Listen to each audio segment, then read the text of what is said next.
Si te refieres al cornezuelo de centeno, pues me parece una mala idea hoy en día dentro del abanico de opciones con las que contamos. Porque, bueno, al final se trata de conseguir efectos alucinógenos similares a los que produce la LSD, pero con un gran riesgo. El cornezuelo de centeno puede producir incluso la muerte si se consume demasiado. Entonces me parece una mala idea y bueno, creo que se enmarca un poco en el contexto también de ideas similares con venenos de sapo o con determinadas plantas y setas y cosas así, que resulta bastante difícil conseguir el principio activo por separado, que es mucho menos peligroso, y sin embargo la gente sigue recurriendo a la forma más natural en la que aparece, que resulta ser más peligrosa, ¿no? Es un poco lo que también vemos con ciertos venenos de sapo y demás, que se podría consumir DMT en estado puro, que tiene muchos menos riesgos, y aún así hay gente que opta por la práctica natural, que sin embargo tiene muchísimo más peligro.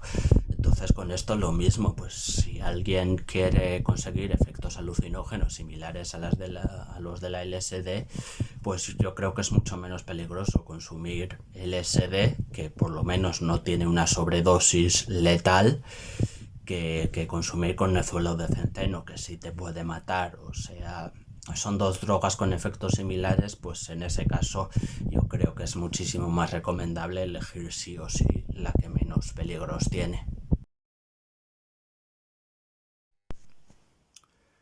Consumir benzodiazepinas y marihuana en el mismo día no es una interacción especialmente peligrosa, o sea, tiene los peligros de las dos sustancias por separado, pero básicamente en este caso pues no tiene peligros añadidos como si los tendría combinar drogas que tengan el mismo efecto y pueda ser una mezcla demasiado potente, o combinar dos drogas que ambas se procesen en el hígado, pues esa clase de peligros añadidos no tiene.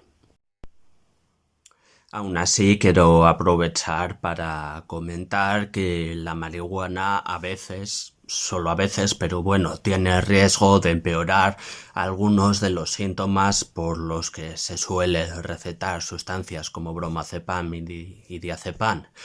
Entonces, probablemente una persona a la que le han recetado benzos, pues tiene más peligros a la hora de consumir marihuana que una persona a la que no le hayan recetado este tipo de sustancias, porque no tiene una clase de síntomas que pueden aliviar estas sustancias, vamos. Entonces, pues señalar eso también y aprovechar para recomendar que se tenga cuidado en ese aspecto. Pues yo diría que así, en general, no tiene por qué hacerlo de manera significativa. Se me ocurre alguna posibilidad de que lo haga por distintos mecanismos, así que, bueno, los repaso un poco por encima para que te pueda servir de ayuda. En primer lugar, se me ocurre que a mucha gente cuando consume marihuana lo que le apetece es apalancarse, sentarse en un sofá y no ponerse a hacer grandes esfuerzos, por lo que supongo que para alguna gente consumir marihuana podría hacer que después el rendimiento en el gimnasio sea menor. Pero claro, esto es algo que se nota, ¿no? Esto es algo que notas tú mismo. O sea, si tú mismo no notas que a ti la marihuana te dé ganas de apalancarte y de hacer menos ejercicio del que harías si no fumaras, pues será que no te está dando esas ganas. Luego, por otro lado, de una forma un poco indirecta está el tema dietético. El consumo de marihuana pues suele producir hambre de cosas dulces, ¿no? Entonces, si ese consumo pues te lleva a cambiar tus hábitos alimenticios de cara a unos hábitos que serán menos útiles para generar masa muscular, pues sí puede afectar de forma indirecta. Imagino que técnicamente se podría decir que está afectando, pero eso, si no comes más cosas dulces por estar consumiendo marihuana, pues no afectará si sigues con la misma alimentación que si no la consumieras, vamos. Y por último, algunos estudios muestran indicios de que el consumo de marihuana a largo plazo puede reducir la testosterona, lo que en ese caso, pues sí, entorpecería la formación de masa muscular. pero realmente hay otros estudios que también se han hecho sobre el mismo tema y que no han encontrado esos resultados. Así que de momento no son para nada concluyentes y todavía no podemos decir con ninguna seguridad que el consumo de marihuana realmente haga que se produzca menos testosterona, porque eso, hay otros estudios que no han encontrado eso en absoluto. Igual de todas formas se me escapa algún otro mecanismo. A mí esos tres son los que se me ocurren, pero bueno, claro, tened en cuenta que yo soy psicólogo especializado en drogas y lo que más sé sobre drogas es cómo afectan al comportamiento, cómo afectan en aspectos psicológicos y sobre crecimiento de masa muscular, pues no sé tanto, la verdad. Ese es un campo que se me escapa un poco, pero esos son los tres mecanismos que a mí se me ocurren por los que el cannabis podría afectar al crecimiento de la masa muscular.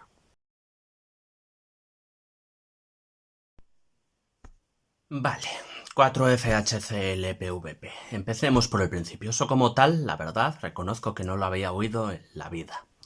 Ahora, desde los pocos conocimientos de química que tengo, y que alguien me corrija si me equivoco, entiendo que será similar a la 4-FPVP, que sí me resulta más familiar, pero que el HCl que se le añade de por medio, pues lo convertirá en un clorhidrato, lo convertirá en una sal. Vamos, estoy extrapolando lo que pasa con la cocaína. No sé si es del todo correcto, pero entiendo que si el HCl aquí funciona igual que funciona en la cocaína, pues lo que va a hacer es convertir esta sustancia en una sal, pero conservando sus efectos y teniendo básicamente los mismos efectos. Entonces, suponiendo que no me haya equivocado en eso, pues la 4-FPVP es una catinona sintética que se suele comparar bastante con la alfa-PVP, aunque quizás siendo un poco menos intensa en sus efectos. Los efectos de las catinonas sintéticas no suelen describirse como muy placenteros y básicamente vendrían a ser una estimulación solo con un toquecito, digamos, eufórico y también con cierto toque que puede ser incluso paranoico o desagradable.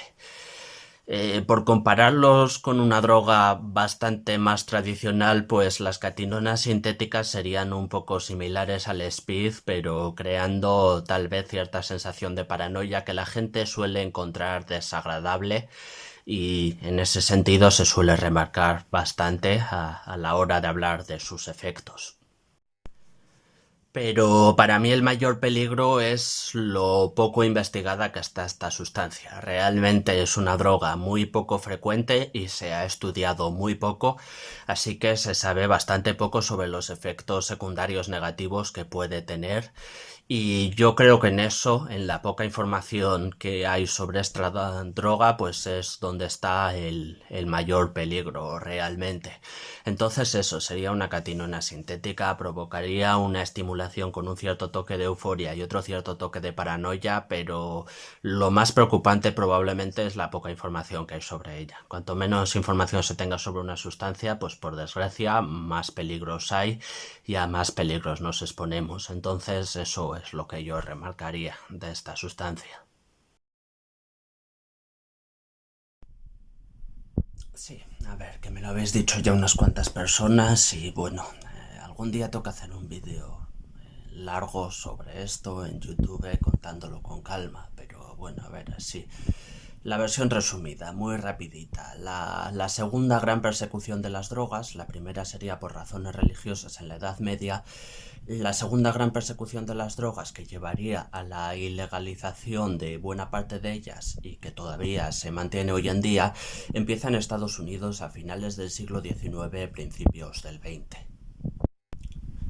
Las drogas que se ilegalizan son aquellas que se consigue asociar mediante prejuicios a gente que no sea blanca y que no le caiga muy bien a la gente blanca, rica y respetable, ya sabéis. Por ejemplo, el opio y sus derivados se asocian a la gente china, así que se ilegalizan. La cocaína se asocia a la gente negra, así que se ilegaliza. La marihuana se asocia a la gente sudamericana y a la gente negra, así que se ilegaliza. Las drogas asociadas a la gente blanca, como el alcohol, el tabaco o el café, no se ilegalizan. De hecho, el alcohol sí se llega a ilegalizar muy brevemente.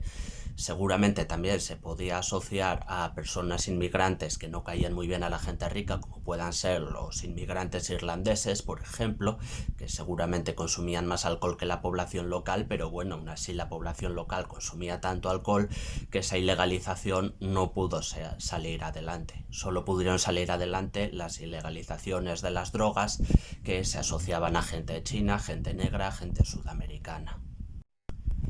La cuestión es que esto inicialmente era solo el modelo de Estados Unidos, pero Estados Unidos se lo consiguió imponer a todos los demás países del mundo. O sea, ya primero en 1919 con el Tratado de Versalles el modelo estadounidense se generalizó prácticamente a toda Europa y después con las convenciones únicas de la ONU en materia de drogas de 1961 y 1971 pues ya se reafirmó todavía más.